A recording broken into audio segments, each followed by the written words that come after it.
Welcome everyone to Male Fuzz TV. I am Peter, and today I'm going to be talking about the Twilight Zone from the 1980s. This is season 1, episode 17. There's two stories in this episode. Those are called Welcome to Winfield and Quarantine.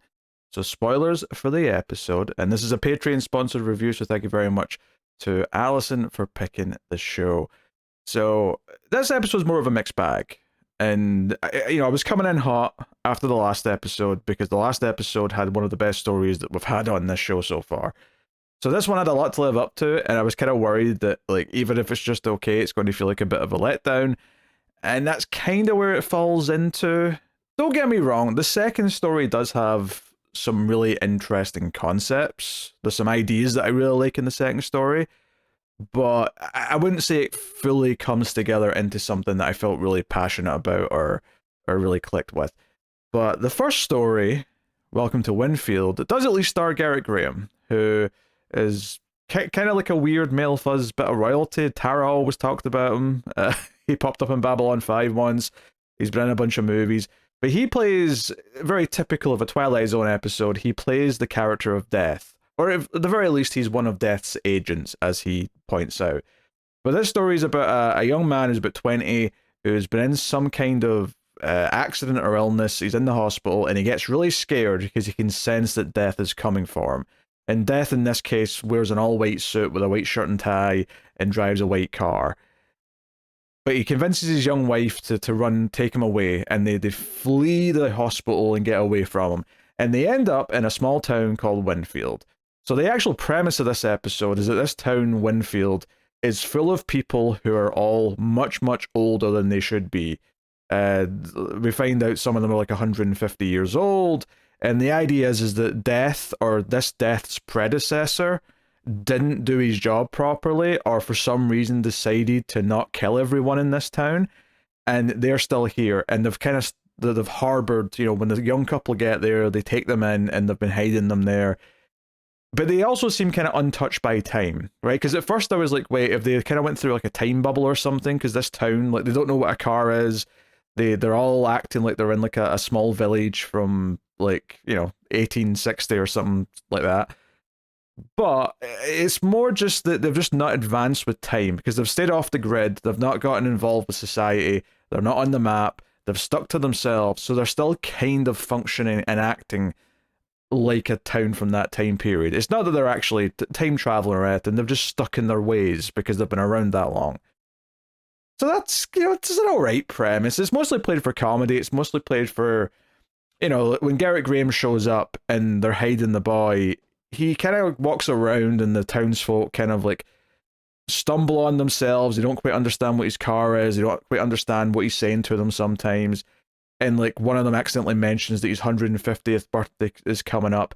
And it kind of is that kind of like Garrett Graham's noticing them saying weird things like that and starting to get suspicious. And eventually he pulls out his car phone and calls the predecessor. Apparently there was a Chinese man who was the Death for this, part of the country before he was. And what he wants answers. The weird thing about this story for me is that I feel like it would have went a long way if I cared about the character that he was chasing after, even a little bit. But to be honest, once we get to the town, we spend far much more time with Death talking to the locals, with these people who are acting like they're from 150 years ago, and the comedy that comes from that. We occasionally cut to the main guy who's talking to his wife and he's scared and whatever, but it's all very, very thin, and you never really get a sense of, I really want to root for him, I really want to hope that he gets away and whatever. And it almost made me think that you didn't even need that character. You didn't need this young character who was on the run. Kind of like the ending does try to do something sweet with it, where the entire townsfolk basically say, hey, don't take him, he's only 20 years old, he's not even had a chance to live yet. Take us. We've been here too long. And they basically offer the entire town up in trade of letting the young man live, which, in theory, like on paper, that sounds really sweet and like a nice kind of a sentiment to go out on. And especially since this version of Death kind of just says, okay, you know what, I'm sick of this human sentimentality. as far as my superiors are concerned, this town doesn't exist, so you know what? I'm just going to go on my way, and he leaves them. And his car literally flies out of the episode. And that's kind of how it wraps up. So, I mean, I guess it's important for the ending that we have this young character who's on the run from death. But to be honest, given most of what most of the story spends its time doing, you really could have just had this version of death, like have his car break down, like in this town, and then get suspicious and have it be revealed over the course of the episode that he is death and that these people are all been cheating death. Like, you know, it's like they've been dodging their taxis and like he's going to start noticing and catch them out. But that's not how it plays it exactly. That's kind of the idea, but it's played much more upfront. Like we kind of get what's going on. It's meant to be kind of silly jokes, that kind of thing. You know, it's kind of got that, like, because that's kind of like a city-looking kind of guy. You know, he's got the fancy car and the suit, and then all these people are, you know, a bit more simple lifestyle, shall we say. And that's basically what the entire humor kind of revolves around. It's okay. I never really felt all that excited by it, and it's kind of goes into what I said about the final story last episode, where this is kind of a running trope in Twilight Zone episodes, is just to have a mythical character of some kind, whether it be the devil, whether it be the Tooth Fairy, the Easter Bunny, Cupid, or in this case, a version of death. And death's another, you know, arguably death is more common in Twilight Zone than the devil is.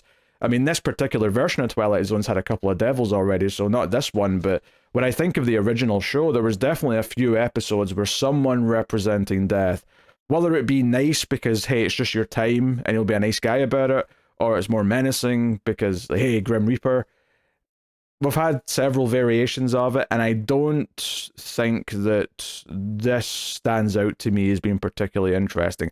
I think they could have turned it into a more interesting version of the same story. I do think there's maybe potential in, like, you know, a town of people who have somehow hid from death and he finds them. I think that sentence sounds interesting on its own, on paper, but I don't think any of the characters here ended up being that compelling, especially the one that arguably is the one that I should care about at least a little bit, because he's the one that Death's actually hunting. But yeah, that's the first story. The second story is a story called Quarantine, and this definitely goes into a lot more interesting places. I don't think it quite all comes together for me, but you have this idea of a man is woken up, played by Scott Wilson, who I know more as an old man, but he's here in this, and he's middle ages. And he gets woken up, and it turns out that he's been basically in cryo sleep for some time, because he wakes up and he says, how long has it been since I went under? And they hesitate a little bit. It's very opening of, you know, Aliens almost, which technically would have probably been after this. I mean, they would have been making Aliens probably around the time this aired already, so it's not like Cameron stole from the script, but it's kind of like at the start of Aliens when Ripley's like, wait, how long was I in, you know, cryo sleep? How long was I sleeping? The answer's much bigger in this case, though, because we find out that it's been over 300 years. The funny part, though, is that he confirms that the year that he went to sleep was 2023, which did give me a little bit of a chuckle, because, you know, we just passed that. So that was funny. But so when he gets outside, though, he sees that everyone is kind of like living in a, you know, almost kind of Amish-style community. That's what it seems like at first, anyway. And he's confused. He's like, wait, why does it look like this? Why are we out in the countryside? Like, where's the cities? Like, why am I not somewhere else? And he basically, there's a lot of explanation to do here, because there's a lot of ideas in this story, which, you know, I'll say that's why it's more interesting of the two, because it has a lot of ideas. But yeah, this is 300 plus years in the future, and this is basically a civilization that has formed after the previous one has died. Mainly about 20 years, so 2043, give or take, there was a nuclear war, and 80% of the population died. It was, you know, very Terminator-esque by the sounds of it. They kind of talk a lot about how they hate machines, but I don't know if they ever implied that machines themselves or computers themselves decided to do any of this. It felt more like, no, machines are just evil because humans can use them to do bad things. It never sounded like they were talking about an AI or anything like that. But he's been woken up, and he kind of like scoffs at this and says, "Oh, so there's been no progress in 300 years. We're back to, you know, the Dark Ages. What is this?" He's very kind of dismissive of it. And it turns out the reason why he was put on to sleep in the first place is because he had unoperable tumors or something like that. And it turns out that this society, while deceptively kind of old school, actually has some very advanced things. In particular, they all have some form of telepathic or telekinetic powers. So some of them are scanners, some of them are empaths. The main woman that he's talking to can phase through things, and it's all how they do everything, or all the meaningful stuff anyway. So they basically do an operation in him, and he's confused because, like, where's the instruments? Where's the machines? Like, what are you doing? And they basically, like, the other woman sort of psychically just says, "Hey, this is, you know, this part of his body." And then the main woman puts her hand, like, phases her hand into his body and just pulls it out. And she's like, "Hey, no progress in 300 years? I think not. Look at us. We're great." So at this point in the episode, I'm thinking, okay, this is kind of interesting as a concept. It's maybe there's a little bit of too much of a similarity with the first one, not in tone or anything like that, but just in the idea that we're in kind of an old school style community, even if the context here is very, very different than the last story. But I was feeling a little bit miffed by that. But I was like, okay, this is kind of interesting. Where it really gets to the juicy stuff, though, is when they try to, like, tell him stuff about, like, the world and what happened, and they want to show him.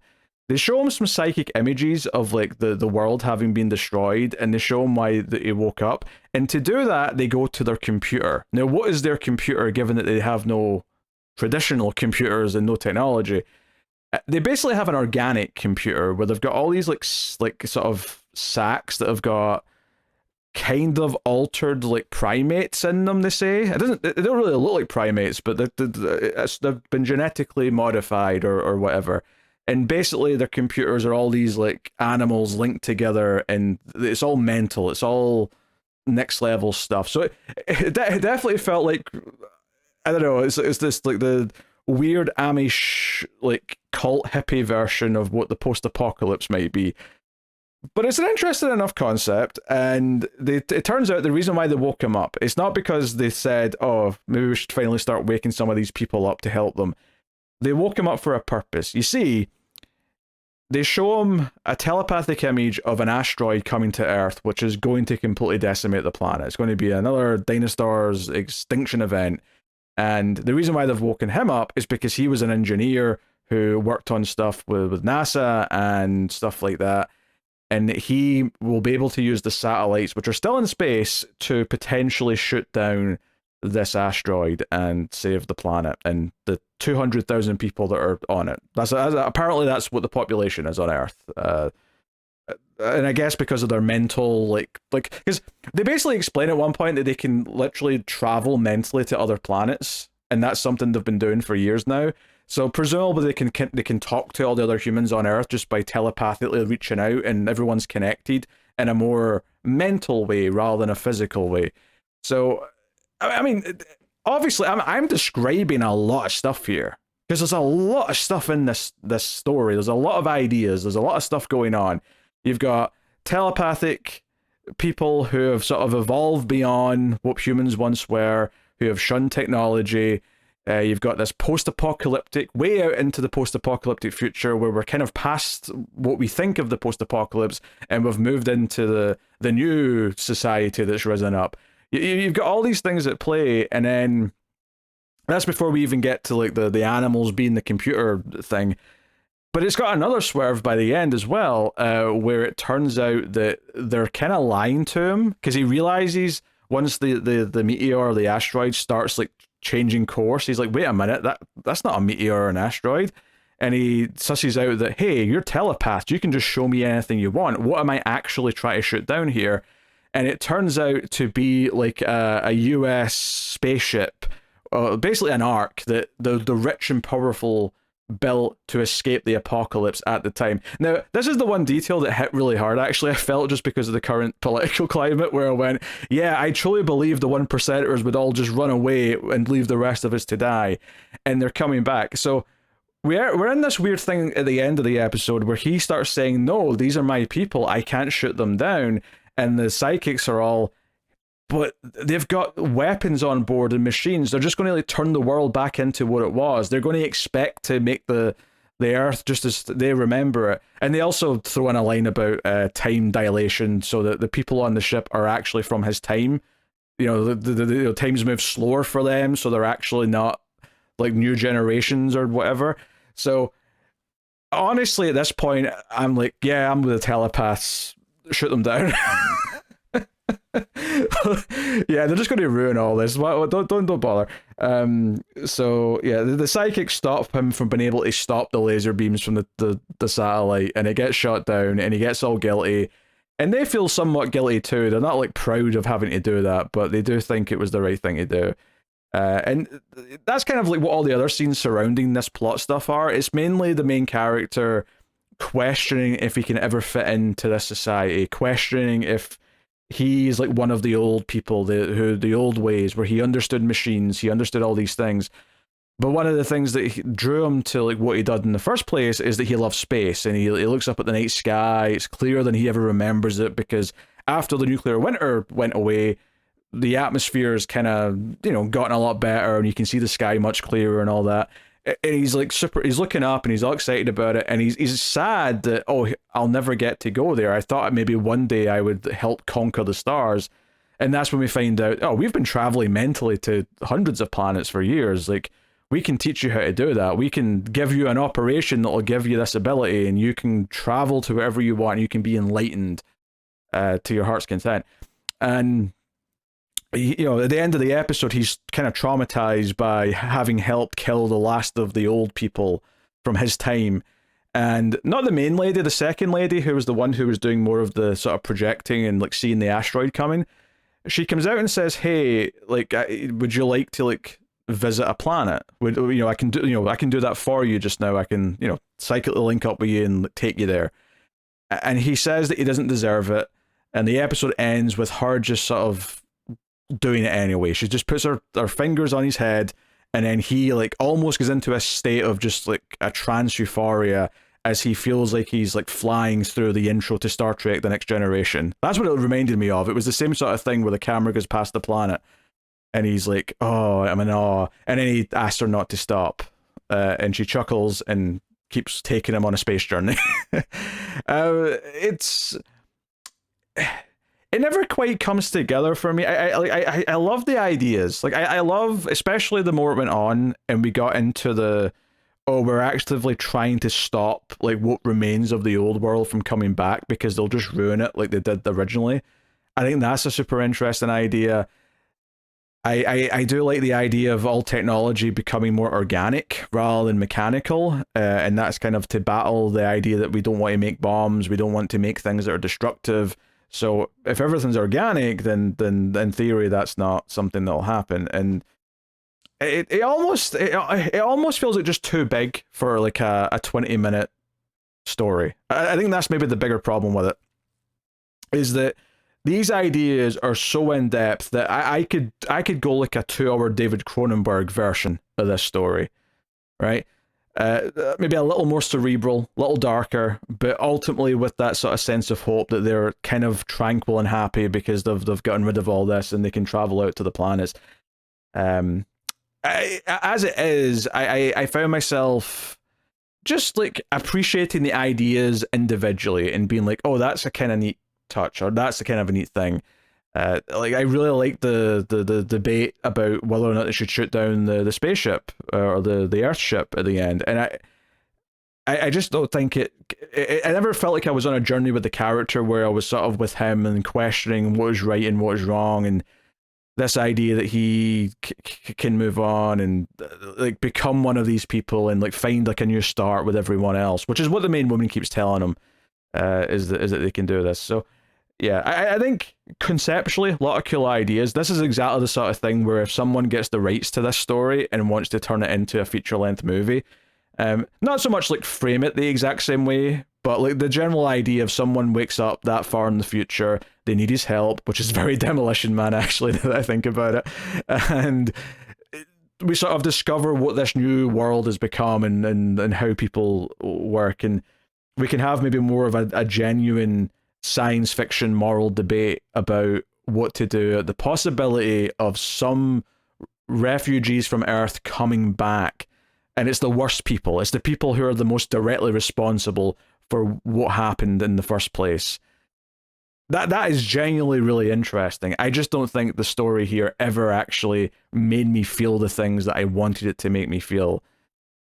And I just need more time. I need more time to make me care about the characters. It made more time to get the bigger sci-fi ideas across to me. I'm not sure if Scott Wilson was necessarily the best actor for this. I don't know. He's a little bit abrasive, I guess, in general, and I don't know if I quite latched onto him, but yeah, it's an interesting story. It definitely has a lot of cool concepts, and I'm not mad at watching it. But when I was kind of lukewarm at best on the first story, and then this one, while interesting, never quite becomes a satisfying story. It's the sort of thing where at the end of that Invisible Man episode or story, last episode, like the ending to that was so satisfying. Like it came together. Like everything just fit so well by the end and felt fulfilling, and like I'd like, oh, you've made your point, and it was emotionally and thematically satisfying. And here, like, it got to the end, and he has this happy moment looking at space and like feeling like he's going through space, and I kind of felt like, I feel like I kind of get the point you're making, but it's not quite coming together in a way where I'm feeling enthusiastic and I'm excited about it. So yeah, just yeah, a little frustrating, but definitely with some cool ideas. So that's my thoughts on this Twilight Zone episode, and we'll be back with some more next month as I put this out at the very final minute of January. So let me know what you thought of this episode in the comments below. Like, subscribe, all the usual stuff, and of course you can support all the content over at patreon.com/MailFuzzTV. You can spend a lot of money to make me review something for you like this, but you don't have to. You can join at the lower tiers and just help keep everything coming, and it is a great deal of help. And you get a lot of bonus content, especially for the MailFuzz Movies, which is the other channel where all the movie podcasts live, so go check out those. But that is me, so thank you very much for joining. I do appreciate it. Keep watching TV in the Twilight Zone.